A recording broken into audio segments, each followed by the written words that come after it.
Hi everyone, आज हम कर रहे हैं 51st question from the topic probability. तो चलिए इस स्टेटमेंट को रीड करते हैं। Read the following passage and answer the given question below. There are 10 cards numbered 1 to 10 and they are placed in a box and then mixed up thoroughly. Then one card is drawn at a random from the box. Based on the above, answer the following questions. First part: what is the probability that the number on the drawn card is greater than 4? तो sample space जो है, sample space में मैं मान लेता हूँ कि भाई टोटल क्या है, 10 cards are there. Event event को मैं नाम दे रहा हूँ, क्या है, नंबर ग्रेटर देन 4। तो इवेंट में 4 से बड़े कौन कौन से कार्ड्स आएंगे, 5, 6, 7, 8, 9, 10, ये वाले कार्ड्स हैं जिनके ऊपर 4 से बड़ा नंबर है। तो अभी फर्स्ट पार्ट कर रहे हैं। तो अभी क्वेश्चन में पूछा है कि प्रोबेबिलिटी ऑफ ई बताओ। तो ई की प्रोबेबिलिटी मतलब आपको क्या करना पड़ेगा, ई के एलिमेंट्स काउंट करने पड़ेंगे, 1, 2, 3, 4, 5, 6। तो आप लिखोगे 6। सैम्पल स्पेस में आपको पता है ये कितने एलिमेंट्स हैं, 10। तो ये आ गया 3/5। ये था हमारा फर्स्ट पार्ट। अभी सेकेंड पार्ट को रीड करते हैं। If it is known that the number on the card drawn is greater than 4, then what is the probability that it is an even number. ठीक है, तो अब मैं एक इवेंट जो है एफ ये मानता हूँ, क्या है, card number on the drawn card is greater than 4। तो f के अंदर एलिमेंट्स क्या होंगे भी, f के अंदर एलिमेंट्स होंगे जो 4 से क्या हैं, बड़े हैं। नहीं, ये मेरे को लगता है ये थोड़ा हमने ये दोबारा लिख लिया, इसको ऐसे हटाओ, इसको ये नहीं करना भी, ग्रेटर देन 4 वाला नहीं, हमें करना चाहिए था इवन नंबर। क्या है, card is even numbered car, even numbered.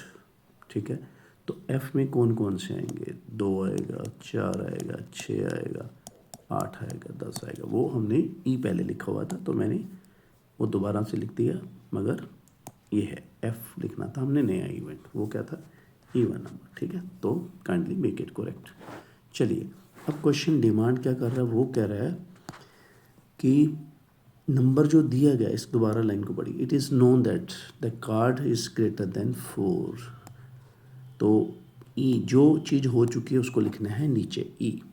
अब आगे क्या पूछ रहा है, what is the probability, what is the probability that it is an even number, ये आएगा ऊपर। मतलब एक तरह से ये मैं बोलूँ तो ये कंडीशनल प्रोबेबिलिटी की फीलिंग है, कंडीशनल प्रोबेबिलिटी का टच है इसमें कि भी ई हो चुका है, क्या प्रोबेबिलिटी है कि एफ हो। तो इसके एक मेथड में आपको पहले ये वाला बता, देखिए M1 एक मेथड समझिए पहला क्या हो सकता है। तो इसमें पहला तो ये है कि एक फॉर्मूला जो हम पढ़ते हैं अक्सर वो लगा सकते हैं कि ए इंटरसेक्शन एफ की प्रोबेबिलिटी अपॉन प्रोबेबिलिटी ऑफ ई। तो पहले हम ई और एफ की इंटरसेक्शन निकालेंगे। यहाँ पे आप देखिए इन दोनों की मैं इंटरसेक्शन निकालता हूँ। इनमें क्या आएगा, एक आएगा 6, एक आएगा 8, एक आएगा 10। ठीक है, तो अब ई इंटरसेक्शन एफ की अगर प्रोबेबिलिटी निकालनी है तो फेवरेबल एलिमेंट्स हैं 3, ये वाले 3 हैं, अपॉन सैम्पल स्पेस के एलिमेंट्स कितने, 10। सैम्पल स्पेस में हमने ये लिखे थे 10। उसके नीचे क्या है, ई की प्रोबेबिलिटी, ई की प्रोबेबिलिटी हमने ये लिखी थी 6/10। तो ये आ जाएगा 3/6, ये आएगा 1/2। तो एक तो मेथड ये है, आप ऐसे कर सकते हो। सेकंड मेथड देखिए क्या हो सकता है, सेकेंड मेथड कुछ इस तरह से है कि अगर आप f/e निकालना चाहते हो तो आप क्या करना पड़ेगा, आपको e के एलिमेंट्स लिखो नीचे। ये देखिए e के एलिमेंट्स मैं काउंट करके लिखूंगा नीचे, ये कितने हैं 6, तो मैं लिखूंगा 6। अब इसमें e में से देखो कि f कितना अक्कर कर रहा है, मतलब इसको ऐसे भी बोला जाता है कि e को सैंपल स्पेस मान के उसमें से f उठा लो। तो इसलिए मैंने e को सैंपल स्पेस माना, उसके एलिमेंट लिख लिए 6। अब इसमें से f उठाओ। f मैं बताता हूँ आपको कैसे उठाना है। आपको उठाना है सारे इवन, तो ये 1 इवन, 2 इवन, 3 इवन। तो आपने क्या किया, e को सैंपल स्पेस मान के उसमें से f को पिक कर लिया। तो ये देखिए ये एक ही बात है, देखो सेम ही आ रहा है। ठीक है भाई, तो ये कंडीशनल प्रोबेबिलिटी दोनों तरीक़ों से बच्चे करते हैं। ठीक है, कोई बहुत बड़ी बात नहीं है, ये भी ठीक है, ये भी उतना ही करेक्ट है। ठीक है, तो भाई इसके साथ ही हमारा केस स्टडी ख़त्म हो गया है।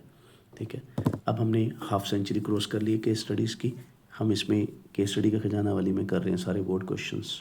ठीक है, अगर आपने फ्रेश और न्यू क्वेश्चंस करने हैं ट्राई कि कैसे केस स्टडी बनते हैं, कैसे हो सकते हैं, तो आपको उसका लिंक मिल जाएगा एंड स्क्रीन पे।